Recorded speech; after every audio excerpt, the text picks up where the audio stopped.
কালকে এই বাজারগুলো যদি না আনতে যেতাম তাহলে কিন্তু নদীর পাঙাশটা পেতাম না। আসলে রুজিতে ছিল বিধায় কিন্তু চলে গেছি বাজারে, যাবো যাবো করে। আসলে ঈদের পরে যেগুলা মানে একটু কম ছিল সেইগুলা আনার জন্য যাবো যাবো করতেছে 4-5 দিন।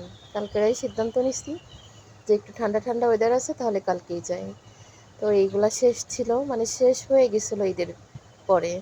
শ্যাম্পু ছিল না, ভীম ছিল না, হাফ কেজি জিরা আনা হয়েছে ঈদের বাজারের সাথে, সেগুলো কিন্তু শেষ হয়ে গেছে। এই আনলাম দুইটা, একটা বের করেছি পাঙ্গাস মাছ ডলার জন্য, আর হচ্ছে একটা প্যাকেটে রেখে দিচ্ছি। এখানে 4 প্যাকেট লবণ আছে, 4 প্যাকেট হুল পাউডার আছে।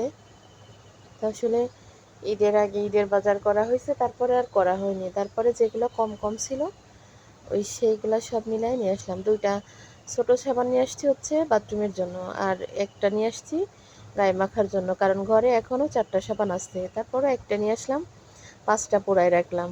ছেলে বলতেছে আম্মু নিও না, ঘরে তো সাবান আছে, তারপরেও একটা নিলাম। এখানে 2 প্যাকেট নুডলস আছে, বড় স্টিচ নুডলস যেটা, সেটা। আর এখানে 12 প্যাকেট হচ্ছে লুডুসের মশলা। আর এবার আটা নিয়ে আসছি হচ্ছে 1 প্যাকেট, কারণ আগের আটা দিয়ে চালের গুঁড়া দিয়ে মিশানো আছে প্রায় 6-7 কেজির মতো। রোজার মাসে তো খাওয়া হয়নি চালের গুঁড়া, ময়দা এগুলো তো খাওয়া হয়নি। এই জন্য হচ্ছে 1 প্যাকেট নিয়ে আসছি, আর অনেক চালের গুঁড়া আছে। বিরিয়ানির মশলা নিয়ে আসছিলাম 2টা ঈদে, 2টাই শেষ হয়ে গেছে। 2টা না 3টা, ঘরে আর একটা ছিল, 3টাই শেষ হয়ে গেছে। আর আবার আর একটা নিয়ে আসলাম, একটা টিস্যু।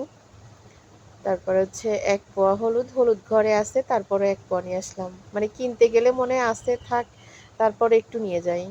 আর ফার্স্টে দেখাইছি শুকনা মরিচ, হাফ কেজি শুকনা মরিচ আনিছি ঈদের বাজারের সাথে। শুকনা মরিচগুলা কিন্তু শেষ, আবার হাফ কেজি নিয়ে আসছি।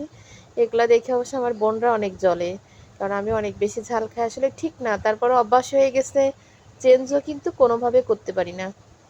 আর এই যে সেই বেগুন, কালকে রুই মাছ দিয়ে আলু দিয়ে কুমড়া বড়ি দিয়ে রান্না করলাম, বললাম বেগুন রান্না করতে পারিনি। দেখেন কি পরিমাণ বিসি বেগুনের ভিতরে। ইচ্ছা ছিল রুই মাছ দিয়ে আলু দিয়ে বেগুন দিয়ে রান্না করব, কিন্তু হয়নি। মাঝখান দিয়ে কেটে দেখতেছি প্রচুর পরিমাণ বিসি।